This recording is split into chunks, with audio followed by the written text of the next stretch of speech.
5 seconds. Start. It is my fortune that my pressure of time has permitted me to be amongst you all. I am very proud to say that this institute enjoys a special position among our educational centers. It has intimate connections with the freedom movement. Its graduates have served the nation with devotion all their own and carved out a place for themselves in the people's hearts. This is one of the world's oldest cities, which makes us think what is history and what is civilization. It is regarded as the holiest of the holy cities of the country. It brings to my mind a vision of the dynamic monks of our sacred land.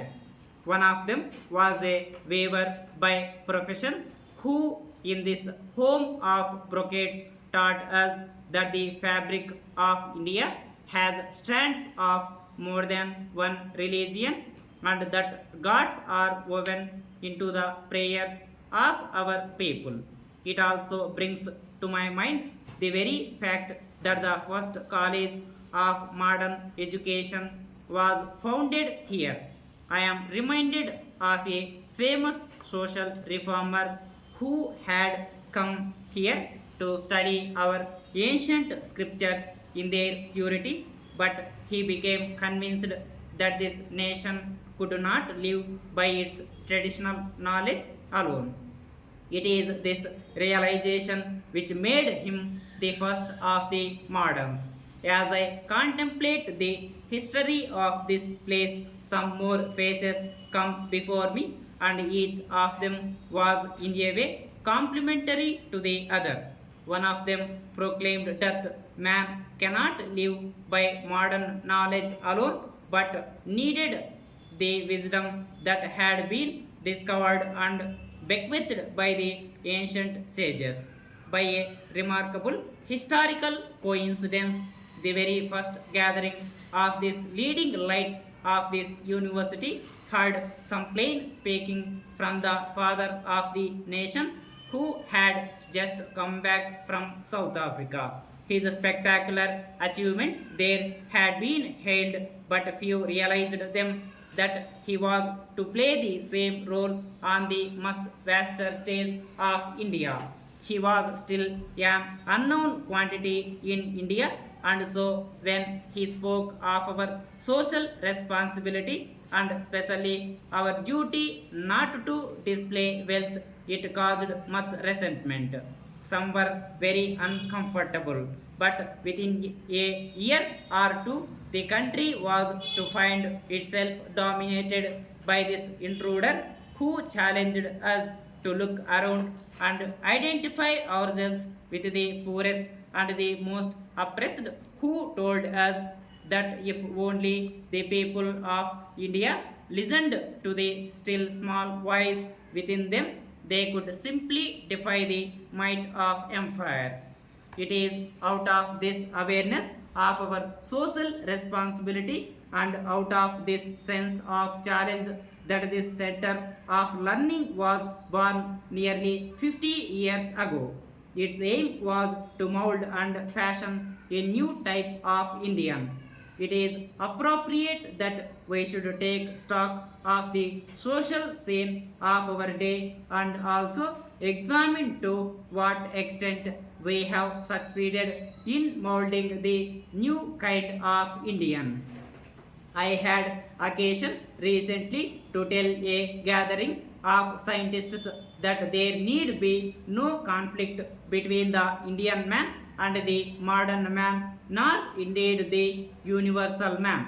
On this very holy land, thousands of years ago, our sages proclaimed that the world is one family. They taught us that change is the law of life. In our own days, a philosopher who lived and worked in this city advised and admonished us not to be prisoners of the past but pilgrims of the future. At this place, we heard a new theory of the Indian, a theory which denies Indianness to hundreds of thousands of children of India. Dear sir, we are very thankful to you for your letter of 6th instant appreciating the services rendered by our engineer in your village. We are also happy to know that the work done as per the advice of our engineer was also recognized by the government. We saw from the local newspapers that such pattern would be examined and adopted for the needy villages all over the state. We have all to congratulate you for your efforts to develop remote villages into modern villages. In your letter, you also expressed that the services of the same engineer may be spared for a couple of months more and that your project would start in the month of December in other new villages. In this connection, we have to inform you that the said engineer and his team are presently busy in Madras attending a workshop meant for developing very remote villages and hamlets of hill areas. There is no scope at all to provide any amenities in such backward hamlets and villages. There are no roads, no water and power.